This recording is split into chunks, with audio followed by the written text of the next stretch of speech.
Atrial fibrillation, or AFib, is the most common clinical arrhythmia, meaning abnormal heart rhythm, affecting millions of Americans, recognized as a global public health problem due to its significant burden of death and disease resulting from stroke, heart attacks, and heart failure. Is there any particular diet that may help prevent or treat it? Well, recently we learned what not to eat. Low-carb diets are associated with increased risk of developing atrial fibrillation for a variety of reasons. First of all, people on low-carb diets may be eating fewer anti-inflammatory foods like vegetables, fruits, and whole grains. Reducing intake of these anti-inflammatory foods may be one of the important mechanisms for the risk of getting AFib. Secondly, a low-carbohydrate diet means increased protein and fat consumption, which may stimulate oxidative stress, the formation of free radicals, which was also demonstrated to be associated with AFib. Finally, the effect could result from the increased risk of other cardiovascular disease, which can set you up for AFib, and indeed, low-carb diets are associated with an increased risk of overall mortality, dying from any cause, as well as specifically dying from cardiovascular disease and dying from cancer. Dietary recommendations for patients with heart rhythm disorders is essentially the opposite of a low-carb diet, centered on a day-to-day basis around fruits, vegetables, grains, beans, and nuts, with seafood at most a few days a week, eggs, dairy, and chicken on more like a once-a-week basis, and other meat on more like a once-a-month basis, in part because we're trying to cut down on saturated and trans fats. Whole food plant-based diets, emphasizing whole grains, legumes, beans, split peas, chickpeas, and lentils, vegetables, fruits, and nuts, and excluding most or all animal products, may play a special role, as they not only maximize protective foods, but also exclude potentially harmful animal foods.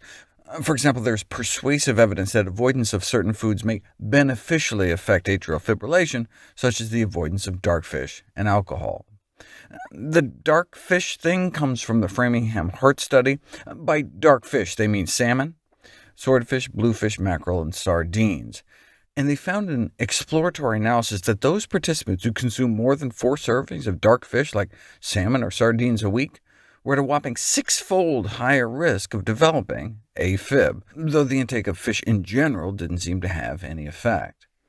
We're not exactly sure why alcohol is so bad when it comes to arrhythmias, but we might have as much as an 8% increase in the relative risk of AFib associated with each drink one might have per day, though drinking coffee or caffeine in general does not seem to be related to arrhythmia risk. Where plant-based diets really shine, though, is in AFib risk factor management.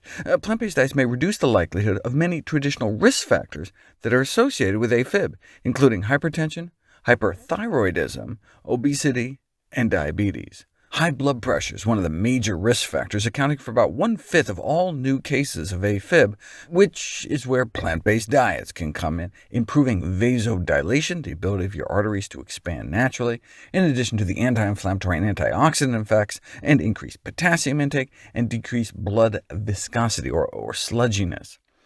In terms of hyperthyroidism, excluding all animal foods from one's diet is associated with half the prevalence of hyperthyroidism, compared with those who eat meat, with vegetarians and fish-only diets associated with intermediate protection.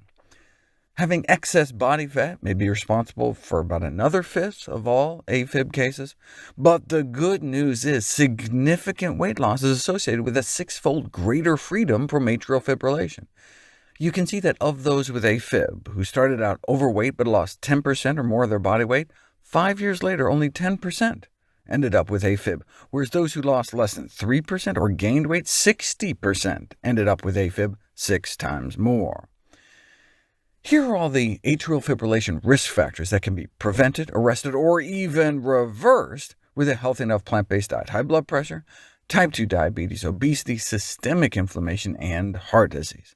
In light of these findings, dietary modifications are of paramount importance, but you don't know if it could actually cure atrial fibrillation until you put it to the test. Unfortunately, all we have are case reports, but this one is quite compelling. An 82-year-old man presents with polypharmacy. meaning on a bunch of different medications due to coronary artery disease, a heart attack history, ischemic cardiomyopathy, high cholesterol, high blood pressure, and persistent atrial fibrillation, who presented with memory loss, cognitive impairment, fatigue, and weakness. Now, if you're not going to change the diet and lifestyle that led to all the problems in the first place, then drugs can certainly be better than nothing. Yet commonly used blood pressure and cholesterol-lowering medications provide actually little absolute risk reduction and pose significant risk of adverse effects, as I've explored before.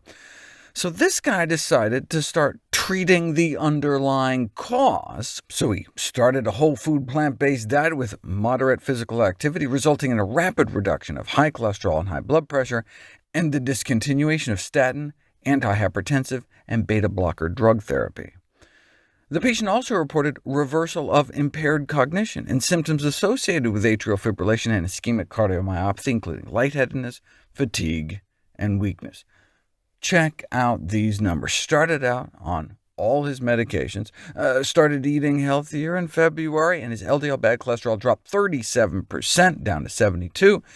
And you say, yeah, but he's still on cholesterol-lowering statin drugs. But even after his doctor discontinued it, and his blood pressure meds, his cholesterol stayed down, and his blood pressure completely normalized. OK, but what happened to his atrial fibrillation? Completely resolved. Here's how the patient described it. In December 2017, I suffered a near-fatal heart attack and was rushed to the hospital. I immediately had a stent put in. The following day, I was prescribed a number of drugs to manage my condition. My brain fog got worse, and I felt tired all the time. I decided enough was enough. I'd already lost 4 years of my life to medication-induced brain fog. I wasn't going to sacrifice more.